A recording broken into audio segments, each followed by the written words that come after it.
نحمده ونصلي على رسوله الكريم اما بعد بسم الله الرحمن الرحيم عن ابن عباس رضي الله تعالى عنهما ان النبي صلى الله عليه وسلم قال الذي يرجع في هبته كالكلب يرجع في قيئه۔ حضرت عبداللہ بن عباس رضی اللہ تعالیٰ عنہما سے مروی ہے، فرماتے ہیں کہ جناب نبی کریم صلی اللہ علیہ وآلہ وسلم نے ارشاد فرمایا، الذی یرجع فی ہبتہ، وہ آدمی جو اپنے ہدیے سے رجوع کر لیتا ہے، کلب یرجع فی قیئہ، اس کتے کی طرح ہے جو قے کر کے اسے واپس چاٹ لیتا ہے۔ مطلب یہ ہے روایت کا کہ ایک انسان نے دوسرے کو ہدیہ دیا، گفٹ دیا، کوئی چیز عطیہ دی، اس وقت کچھ حالات ٹھیک تھے، تعلقات ٹھیک تھے،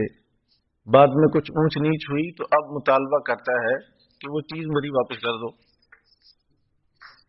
جو میں نے آپ کو دی تھی۔ تو فرمایا یہ اتنا بدترین عمل ہے کہ جیسے کتا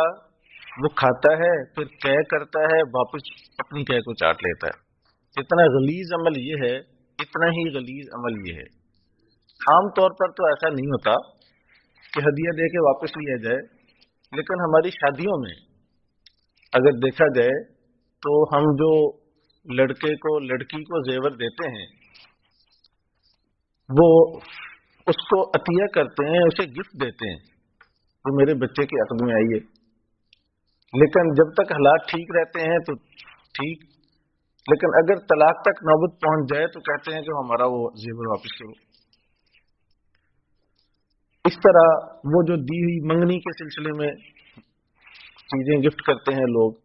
لیکن جب ٹوٹ جاتی ہے تو واپس مطالبہ کرتے ہیں، یاد رکھو اسی زمرے میں عام حالات میں نہیں ہے، لیکن یہ ان رسومات میں جو ہم کر کے واپس لیتے ہیں تو یہ وہی عمل ہے جو کتے کا عمل ہے۔ آپ نے دی ہے کسی کو گفٹ،